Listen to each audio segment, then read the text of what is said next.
Are you still a beginner of Pathfinder game and confused what feats to take?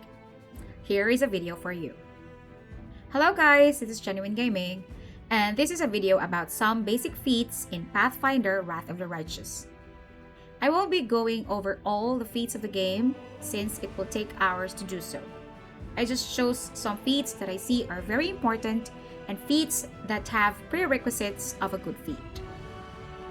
Let's start with Power Attack.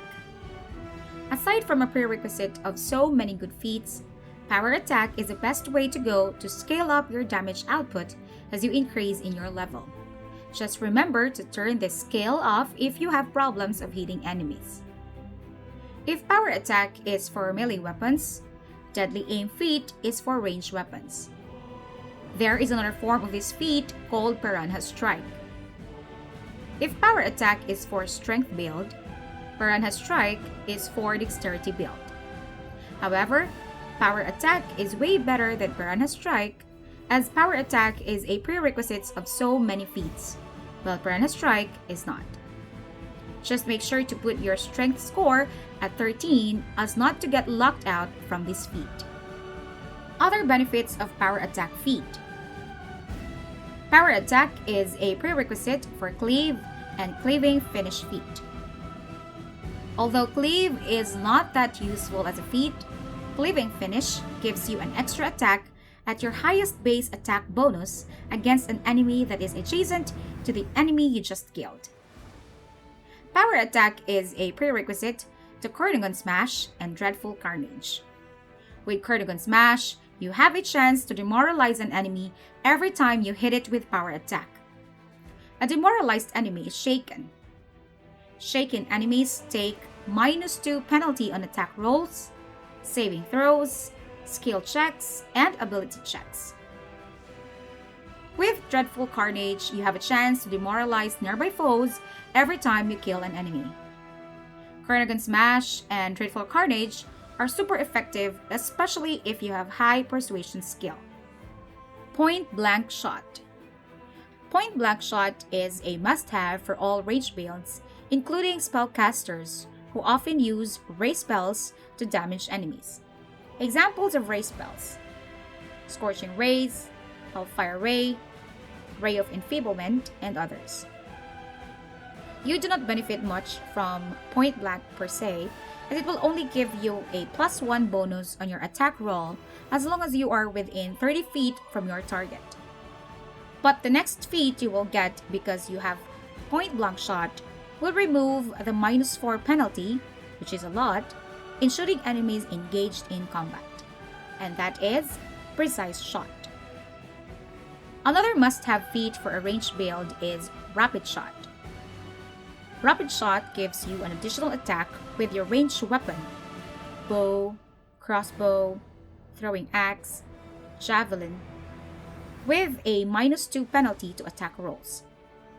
Another benefit for this feat, as it allows you to get many shot feat for more damage output, as it allows you to shoot 2 arrows in your first attack in your full attack action, giving double damage on your first arrow. Then, Clustered Shot lets you use a full attack action to make multiple ranged weapons attacks against the same opponent. Total the damage from all hits before applying that opponent's damage reduction. There are a lot of enemies with damage reduction. This is very useful indeed. Weapon Finesse. Weapon Finesse allows you to use Dexterity instead of Strength to add for your attack roll bonus. With Weapon Finesse Mythic, it allows you to apply your Dexterity bonus instead of your Strength. The problem for Weapon Finesse is that it is limited to finesse and light weapons. However, if you invest in a weapon focus, Slashing Weapon, Slashing Grace becomes available for you as a feat, allowing you to use it with Weapon Finesse. Or Weapon Focus, Piercing Weapon, Fencing Grace becomes available. Combat Expertise. I believe Combat Expertise is one of the good feats that always get left out from many beginners because it is not that attractive as a feat. However, this feat opens up a lot of cool combat maneuvers like Dirty Trick, Disarm, and most loved combat maneuver, Trip. Because of Fury's Fall, Trip is more viable maneuver compared to Dirty Trick and Disarm. With Fury's Fall, adding both strength and dexterity bonus on your attack roll, you will have more chance for success.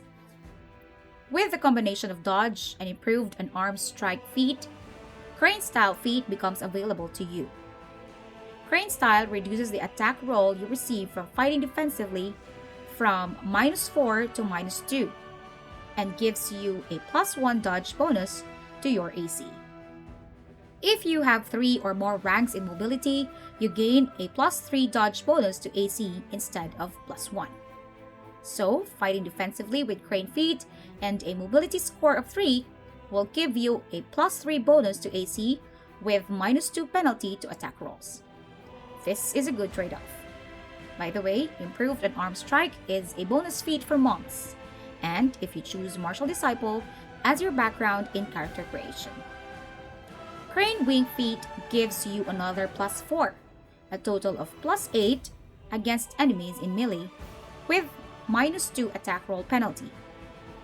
Pushing on the Crane Style tree, last but not the least, Crane Riposte reduces your attack roll penalty to -1. Here is a table to let you understand. For those summoner wannabe, try Augment Summoning and Superior Summoning as feats. It makes your summons strong. You need Spell Focus, Conjuration as prerequisite. Another must-have feats for spellcasters: Spell Penetration, Greater Spell Penetration, and Spell Focus, School of Magic. If you want to know more about spellcasting, I put a link of my video in the description below. Great Fortitude, Iron Will, and Lightning Reflexes. If you keep failing on your saving throws, you might want to acquire these feats. Another very useful group of feats are the Teamwork feats. Teamwork feats require an ally who also possesses the feat in order for it to work. If certain conditions are not met, they do not work. An example is the Outflank feat. This feat is no-brainer, a must-have for all members of your party. In order for Outflank to work, 2 characters with Outflank feat should flank the same enemy. If only one character possesses Outflank feat and the other does not have the said feat, and they are flanking the same enemy, Outflank feat will not work. At least 2 characters should have the feat. This is true to all Teamwork feats. You must carefully read the description to know how it works. With regards to 2 weapon fighting feat, I have a separate video about it. Just check the link in the description. So, if you are a Pathfinder veteran and are able to reach this part of the video, leave your tips in the comment below. And for all Pathfinder beginners, let me know if this video is helpful by leaving a like or a comment. For more Pathfinder Wrath of the Righteous videos, subscribe to my channel. See you in the next video. Ciao!